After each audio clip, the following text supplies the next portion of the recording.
halo semuanya, kembali lagi di channel YouTube-nya Pak Nejik. Nah, kali ini kita kedatangan tamu spesial nih buat kalangan off-roader atau 4x4. Mungkin gak asing lagi nih sama nih bro satu ini nih, Julian Johan atau biasa dipanggil JJ.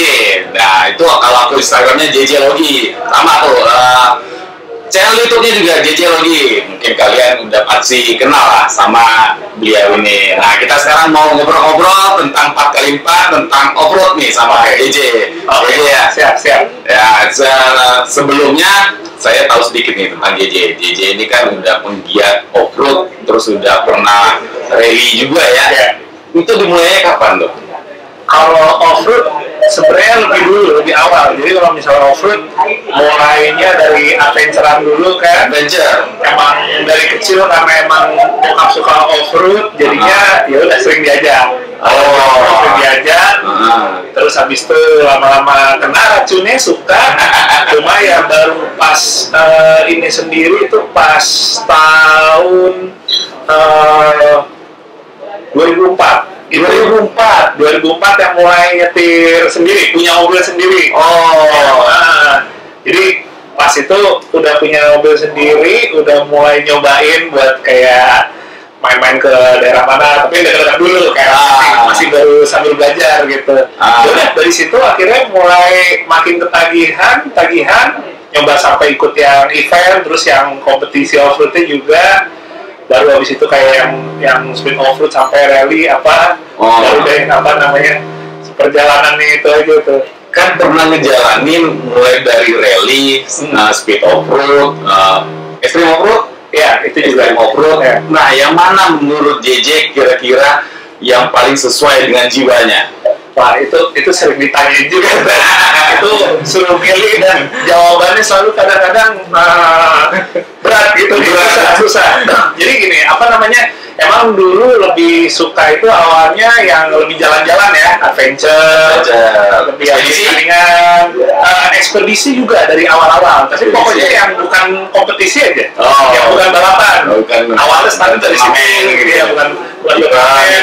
Jadi kita ikutnya yang lebih kayak jalan-jalan aja, adventurean kayak gitu. Tapi pas dapat kesempatannya buat coba balap speed off-road waktu itu mulai dari tahun 2010. Ternyata berarti satunya 2000 ya? Iya benar, lebih lagi ya. Baru kepikiran. Jadi akhirnya dari 2010 itu pas mulai balap speed off-road, wah, ternyata ada opportunity yang bagus nih di sini. Ya udah akhirnya jadi seriusin, coba buat bisa lebih profesional aja di situ. Di speed off-road. Iya, di speed off-road sama rally. Jadi selama 10 tahun ke belakang fokusnya lebih di perbalapan. Perbalapan. Pas kemarin pandemi ini kejuaraannya lagi pada nggak ada dulu, terus mikir, wah kayaknya udah kembali lagi deh, kayak back to basic lagi atau awal, lebih yang jalan-jalan, camping gitu. Berarti untuk kebalapan atau speed off-road itu terakhir di tahun 2020. Kalau speed off-road tuh 2019 ya. 2019 ya. Itu event apa itu? Kejurnas, masih ada kejuaraan nasional. Kalau 2020 ya udah stop ya. Iya, kan awal 2020 udah mulai pandemi ya. Iya betul. Nih, sih gue udah siapin beberapa pertanyaan nih. Mungkin bisa mewakili dari penonton yang suka 4x4 atau off-road, mungkin bisa mewakili nih pertanyaan ini. Tadi event off-road yang terakhir diikuti udah, ya kan? Nah, ini lokasi atau tempat off-road yang paling berkesan nih. Jadi kalau menurut saya yang paling favorit itu pertama kalau untuk yang speed off-road ya, yang kompetisinya itu di Kalimantan Selatan. Kalsel. Di Kalsel. Tempatnya di Banjarbaru. Kenapa paling berkesan di sana? Soalnya salah satu yang paling menantang juga. Terus dia obstacle-nya ini paling lengkap nih modelnya. Jadi kayak jenis-jenis jumpingannya, tikungannya. Di sana segala macam model tuh ada. Jadi buat kita yang lagi balap sana tuh benar-benar ngerasanya wah ini paket lengkap banget nih. Mungkin di situ benar-benar menguji kemampuan dari mobil yang disetting sama skill orangnya. Iya, kayak gitu. Pokoknya paket lengkap ya. Lengkap di sana. Jadi kayak kayak misalnya kita ngomongin lurusannya ya. Jadi kalau misalnya di track speed off-road itu lurusannya rata-rata sekitaran di bawah 200 meter kebanyakan. Setelah itu udah belok-belok lagi. Tapi kalau yang di sana bisa nyampe ke 500 meteran. Itu kalau buat ukuran, mungkin kalau di tol kan 500 meter sih biasa aja. Tapi kalau lulusan di speed off-road 500 meter tuh puas banget sih. Karena selama lulusan itu ada jumpingan tingginya gitu apa. Jadi itu salah satu sirkuit yang kita benar-benar bisa jumpingnya udah kayak mobil ke atas awan gitu. Jadi kita pakai jeep gitu kan apa. Ya didapatnya bisanya itu di Banjarbaru. Itu dapat posisi berapa nih? Waktu itu kalau di sana yang untuk di kelasnya sih pertama untuk overallnya ya juara umumnya tuh di ke-6 kalau nggak salah sempat sih. Iya. Untuk tingkat nasional mah udah ngeri itu dapat ke-6 itu kan. Tahu sendiri kan lawan-lawannya pasti ketat-ketat semua tuh persaingannya. Iya. Ini mulai kita beralih ke pertanyaan lebih spesifik nih soal Jeep JK atau JL ya. Nah, ini pertanyaannya, menurut JJ nih, kemampuan Jeep JK atau JL di medan off-road? Jadi gini, kalau misalnya menurut saya pribadi, Jeep ini emang dari dulu kalau kita pakai off-road, orang udah nggak ngeraguin. Udah kayak yaudah habitatnya dipakai off-road gitu. Tapi kebetulan kalau di Indonesia, dari pas awal mulai masuk JK, image-nya tuh lebih image mewah. Bukan image-nya untuk kayak dipakai main lumpur di hutan gitu misalnya ya. Karena segmentasi dari JK ini beda kayak kalau kita ngomong mobil-mobil Jeep yang lebih lamanya dulu. Jadi maksudnya kebanyakan order dari JK itu kayak misalnya orang baru pertama kali misalnya main Jeep, punya mobil 4x4 atau sebelumnya misalnya dia lebih suka mainannya moge misalnya kayak gitu. Jadi banyak dari mereka yang penggunaannya tuh nggak terlalu yang buat off-road banget gitu. Padahal kemampuannya sih oke banget. Kalau kita lihat di Amerika, dari pertama JK keluar, atau misalnya sekarang JL keluar, langsung banyak yang udah pakai off-road kan?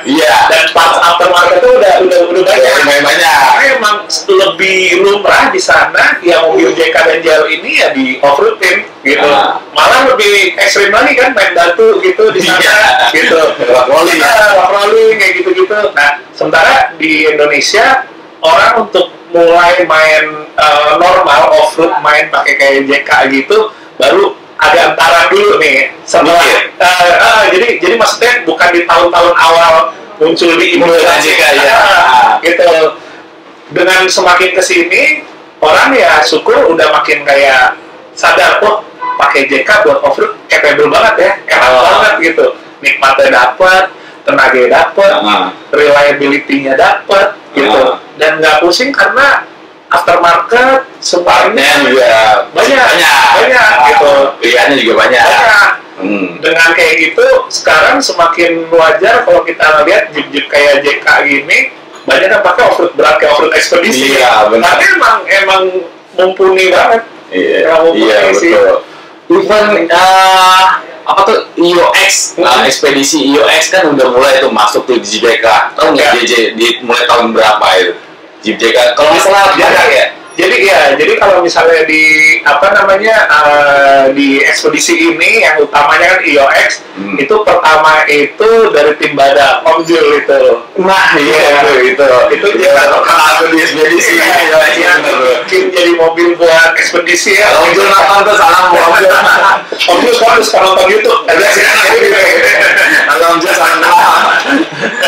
Iya benar. Iya itu mulai JKD mulai masuk ke ekspedisi ya. Event benar nasional di Indonesia ya. Jadi kayak tim Badak kalau nggak salah ya. Gitu dan karena level dari off-road ekspedisi kayak IOX ini kayak udah salah satu yang topnya gitu. Jadi mobil kita bisa ikutan di situ dan finish dengan utuh gitu ya. Jadi gitu. Waktu yang pas pertama tuh nggak ngikut. Kenapa? Soalnya Apa namanya, dari awal ada IOX gitu ya. IOX tuh dulu awal 2012 itu dia lagi fokusnya di speed off-road. Oh iya, lumayan kan, apa kayak aduh, kebagi waktunya agak susah, jadi dibawa dulu aja deh. Sama-sama butuh waktu ya, speed off-road sama ekspedisi kan, ekspedisi di hutan sekian hari ya, speed off-road juga ya. Nah, jadi susah tuh waktunya. Agak susah gitu, tapi ya gitu. Dengar pertama ya Om Jul pakai buat ini sih, ekspedisi sih top banget sih, dan jadi contoh soal untuk orang kayak wah ternyata JK bisa. Mungkin yang tadinya ragu jadi yakin ya, oh ternyata JK ini bisa loh. Nggak sekedar kayak Jeep mall aja gitu. Iya. Benar. Oke, kita lanjut nih ke pertanyaan berikutnya. Nah, kira-kira menurut JJ, Jeep JK atau JL ini lebih cocok untuk off-road tipe apa nih? Kan ada ekstrim, ada overland, nah, terus ada ekspedisi, rough rolling. Menurut JJ kira-kira Jeep JK ini lebih cocok untuk di medan apa? Oke, jadi gini, kalau kita lihat di negara aslinya, itu kalau dipakai off-roadnya mayoritas itu emang kebanyakan batu. Iya, jadi kalau di Amerika itu, kalau yang di daerah pesisir baratnya ya, di West Coast-nya, itu lebih kebanyakan gurun, batu. Jadi mereka mainannya kayak gitu. Kalau yang di pesisir timurnya, dia mainnya lebih bentukannya hutan gitu. Oh iya. Jadi ya lumpur juga, apa segala macam. Berangkat dari situ, kalau misalnya kita apa namanya, berarti kita pakai juga untuk di sini di Indo untuk rock rolling gitu, atau kita pakai buat off-road adventure ke dalam hutan gitu, udah cocok banget gitu. Tapi yang cerita yang menariknya, berapa tahun terakhir ini di Amerika ini lagi ikutan tren overland. Iya ya. Overland. Mungkin karena ada pengaruh dari pandemi kali ya. Mungkin ada juga di situ, karena di Indonesia pun semenjak pandemi overland itu jadi terus iya, orang tuh dikit-dikit camping mana sama keluarga gitu. Di Amerika juga sama, sekarang lagi overland. Tapi overland ini kan sebelum ini image-nya biasanya mobil lebih cocok lebih ke mobil-mobil yang biasanya lebih dimainin di Australia, double cabin atau SUV kayak misalnya Land Cruiser gitu. Kan yang overland tuh pakai JK sama JL tuh masih termasuk sedikit. Kalau dibandingin sama mobil-mobil Jepang itu. SUV tadi ya. Tapi yang lucunya sekarang di Amerika, mau yang pakai JK atau JL, banyak yang udah stylenya overland, jadi apa namanya, Australian style gitu, style gitu. Jadi makin di sini ternyata ya penggunaan JK buat segala macam jenis bisa disesuaikan. Bisa disesuaikan ya. Bisa ternyata. Tinggal nanti kita mau modifnya kan, tinggal orangnya kan sukanya ke overland, kan bisa disesuaikan semua kita ya. Gitu. Oke, kita lanjut nih. Nah, sekarang menurut JJ kelebihan dan kekurangan Jeep JK dan JL nih pada saat dipakai off-road. Kan JJ pasti udah pernah nyobain mulai dari tubulan, mungkin diket dan segala macam mobil 4x4 buat off-road. Termasuk JK atau JL kan mungkin JJ udah pernah nyoba semua nih. Nah, kita spesifik ke JK atau JL nih. Ini kira-kira. Paling karena juga untuk saat ini kan lebih banyak populasinya JK di Indonesia ya. JK. Kalau JK sih gini, menurut saya emang yang paling ideal itu emang yang 36 Pentastar. 36 Pentastar. Yang 38 juga menurut saya juga tenaganya oke, walaupun masih suka ada beberapa isu yang ini gitu, suka istilahnya muncul gitu, entah mesin, entah matic-nya. Kita ngomongin untuk kayak overheat-nya segala macam. Beda sama kayak di 36 yang emang udah lebih disempurnain gitu. Menurut saya sih kalau 36 sejauh ini lebih rekomen gitu. Tapi sebenarnya lebih menariknya lagi juga sekarang, istilahnya baru kayak sadar belakangan, untuk yang diesel itu sebenarnya juga kalau kita ngomong dipakai mainnya ya, itu sebenarnya enak banget. Kita ini ngomongin di luar parts ya. Kita ngomongin di luar parts ya. Tapi kalau untuk ini JK lah ya, itu enak banget gitu. Nyobain buat apa namanya ekspedisi overland pakai yang diesel, dipakainya tuh kayak tenaga mesinnya tuh torsinya, tenaga itu smooth banget. Jadi buat orang-orang yang suka main off-roadnya lebih yang kalem, yang nyantai, itu mungkin lebih cocok tuh yang diesel. Tapi di satu sisi, Jeep itu dari dulu image-nya adalah bensin, cc gede, dan nyetirnya itu harus yang lebih cowboy. Iya. Kalau kita nyetirnya yang kalem, itu bukan pakai Jeep banget gitu. Ini kayak pakai Land Cruiser diesel gitu loh. Itu punya ciri khas masing-masing ya kan. Kita bawa mobilnya apa, ada ciri khasnya ya kan. Kalau pakai Jeep ya lu gini nih bawa mobilnya ya kan. Karena memang begitu karakternya gitu. Iya benar. Kayak gitu. Jadi ya kembali lagi kebutuhan kita. Mungkin ada yang senang dengan Jeep JK, tapi wah gue senangnya karakternya ngegas diesel gitu ya. RPM bawah, masih ada pilihan yang CRD ini. Gitu. Ya paling itu sih, itu kalau mesin ya, kalau misalnya untuk kayak kaki-kaki sih oke semua ya. Sejauh ini kan nggak terlalu ada isu yang gimana banget. Iya. Gitu lanjut lagi nih. Kita sekarang lihat dunia 4x4 atau off-road di Indonesia sekarang kan udah mulai banyak peminatnya nih, udah mulai naik nih. Ini salah satu pengaruhnya JJ Logi nih. JJ Logi ini bisa dibohongin salah satu orang yang berpengaruh buat naikin dunia 4x4 atau off-road di Indonesia nih. Nah sekarang kita tanya nih, harapan JJ, seorang JJ yang berzodiak Leo ini. Tahu gue ya? Seorang JJ yang berzodiak Leo ini, kita tanya kira-kira harapannya dia untuk dunia off-road atau 4x4 di Indonesia ini kedepannya bagaimana? Positifnya dari dunia 4x4, kita dengan 4x4 bisa ngajak keluarga, misalnya yang lihat keindahan alam Indonesia, ya kayak gitu-gitu. Terus juga makin ngurangin image kalau ini nih mobil-mobil gede nih kayak pasti arogan gitu, atau yang itu yang sebenarnya pengen coba buat dihilangkan gitu. Karena kita gitu ya orang baik. Kita orang baik ya, emang pecinta alam gitu. Pecinta lipat yang menaikkan adrenalin. Karena sebenarnya ada satu lagi yang kadang-kadang suka orang tuh sensitif dan jatuhnya jadi nyinyir ya. Jadi off-road itu buat sebagian orang yang mungkin masih belum terlalu paham, dianggapnya merusak alam, nggak cinta dengan alam.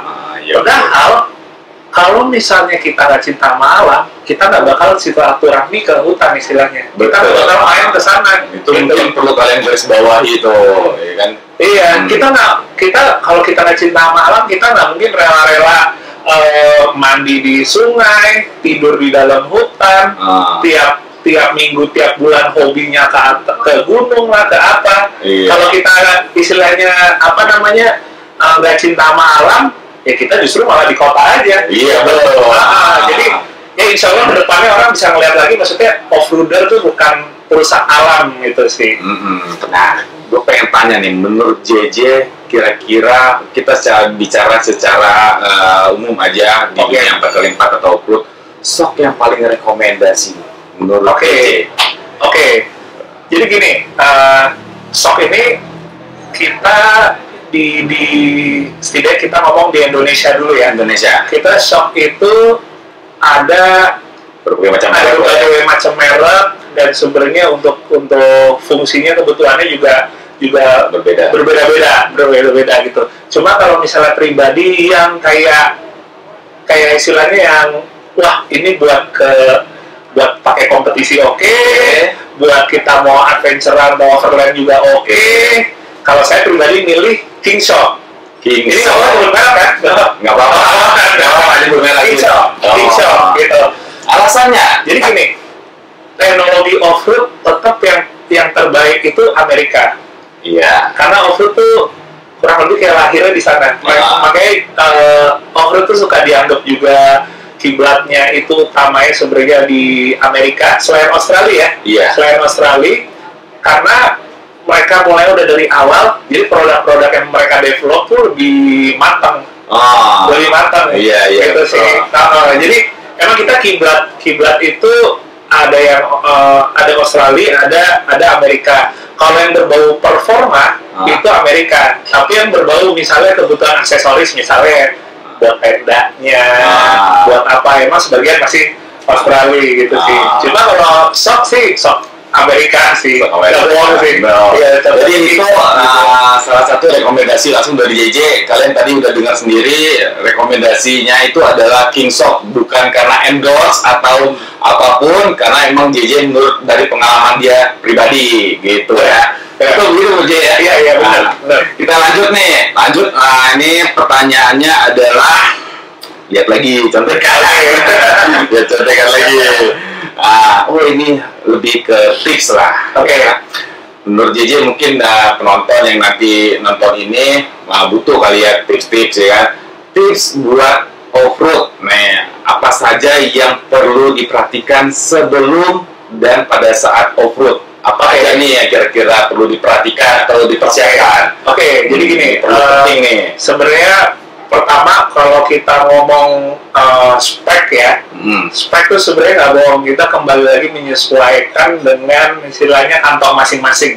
Ini kita ngomong spek ya. Selain kita ngomongin untuk mobilnya, yang paling penting juga untuk orangnya. Ini banyak kejadian juga, entah di komunitas atau perorangannya, orang tuh off-roadnya masih egonya terlalu besar. Jadi itu penting banget. Ambil contoh gini, misalnya ego besar, biasanya kita kalau sama teman-teman off-road gitu, kita suka adu gengsi nih. Nah, misalnya kita lagi lewat satu tanjakan yang belum tentu bisa naik tanpa winch.